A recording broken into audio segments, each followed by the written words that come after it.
Hello guys, welcome to my channel. Today we're going to talk about Zenless on 0 HP inflation. If you have played the latest Deadly Assault endgame mode, you probably noticed they have a lower score than what you used to have. And as you can see here, a lot of people on Reddit and so on in the communities are not happy with the situation that's going on with Deadly Assault. You could say the enemies are not just high HP, but they also have extremely shield buffs, very ultra specific buffs. For example, this Fiery Assault, it actually requires to have an electric attack agent to get this nice electric damage boost on top. And because of these ultra specific buffs, a lot of characters cannot take advantage of it and will have a worse score than what you would normally have. Also, the mechanics itself, such as this boss, is effectively anti-Miyabi, ice resistant, also 25% reduced anomaly damage on her. So that's that. And personally, I don't think this is the way to go for endgame, because players get way too much punished for not playing the right shield characters. Back in the day, if you played old Genshin, it was more like if you had the shield units, you were rewarded with easier clears, but you had somewhat normal clears with non-shield units. The new Hoyo formula is more about if you don't have the shield units, you get very punished. Of course, you can play better and have a better skill at this, but unfortunately the rewards are always the same, and the game always expects you that you have to play better and better with your existing units for these ever increased stats and shield of enemies. And I don't think this is sustainable. And actually, back in the day, I already had a video about ZZZ HP inflation. I already addressed it here, and at that time I basically said that we'll have to see what happens in the future, that if it keeps going forward, that it will be a problem. And right now you could say it is a problem, and a lot of people are being affected by it, and it's definitely not fun. I also used to have a wall and I guess wall fence analogy in my video, and basically this wall analogy, I'll present it again so you have a better understanding what it is. Basically, think of it like this. You started with the fence in the endgame content. Everybody can make the jump across, doesn't require high skill. However, the content goes higher with like a wall representation, and eventually only the most skilled athletic people will be able to climb or jump over the wall. However, people who don't have such skill, you will have to start buying a ladder, which will help you to cross the wall. And ladder here would be equivalent of having a shield unit to be able to do so. And also do remember, the rewards are always the same. So they expect you, like, you have to play sweatier, harder with your same invested existing team. Let's say previous reset you had 10k more points, now you have 10k less points, and now they expect you to optimize even harder how to do with your current teams for the exact same reward. I understand that not everybody wants to do that necessarily. Yeah, here is the beautiful ladder. As you can see, ladder is the investment, money, wall is the HP inflation, and as a note, rewards are always the same. And I've been talking about this 5 months ago, and I already saw this quite ahead of time, that this can definitely be a problem. Could you say this is like HSR route or something like that? Well, not exactly. I would say this is more like accelerated HSR route, because the endgame content resets here are much faster, and they also seem to more quickly bump up the stats.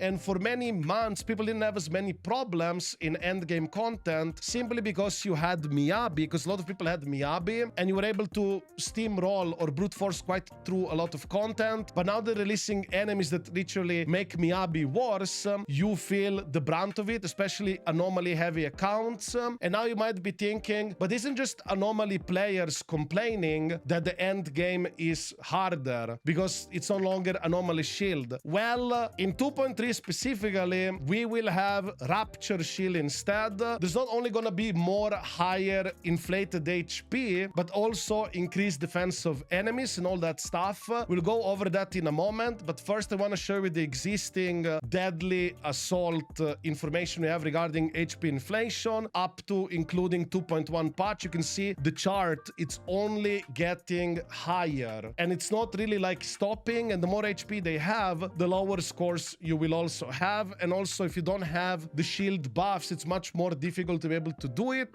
And as as they keep releasing bosses like this one, she does also kind of waste quite a lot of your time. It is true that you do get performance points for doing her mechanics. However, it goes up to 5,000 points and you still have to have at least 15,000 damage score, and it's not necessarily as easy to do. I know there are some sweaty players out there that were able to do it with only A ranks or something like that, but that is not the norm. For most normal people, including me, my scores, which used to be higher, just kind of tanked down. I believe last reset, I had like 10k plus points pretty much on all of these fights, but all now dropped. And yes, I'm aware I can improve my gameplay more to improve the score somewhat, but it's still very noticeable and not fun. This is not fun that you're being punished to this extent of not having the right units.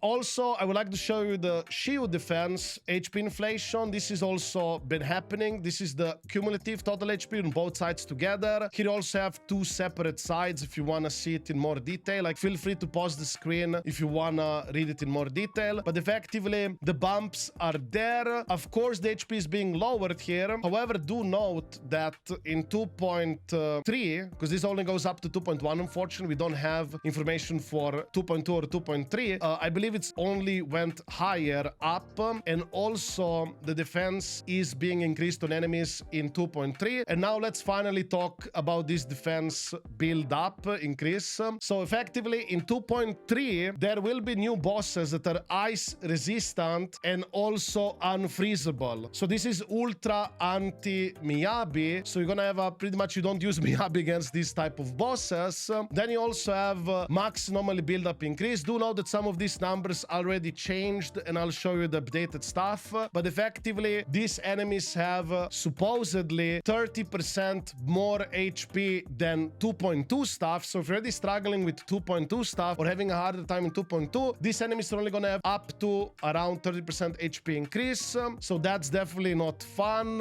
And of course, 60% defense increase. This is designed to shield for Rupture units. So attack agents and anomaly agents will be very punished by this. Of course, you'll still be able to do it, but your scores will be lowered. The anomaly buildup is also ridiculously high, and fortunately, it did get lowered. We'll get to that in a moment. But we also have here a bit in more detail these bosses. As you can see, the resistances and max anomaly buildup has actually been reduced. It is now 4,140, but still very high, and eventually they will increase the build up further. And they're not really stopping or slowing down. So in 2.3, effectively, Yishuan is gonna be the best DPS in the game because of the content being designed around her. Itahari is also gonna perform really well as a Rupture unit, and probably even Manato is gonna have a fair shot in there. And people who have anomaly accounts or attack agents will definitely be very affected by this. Then we also have a bit more of this lineup HP increases or decreases.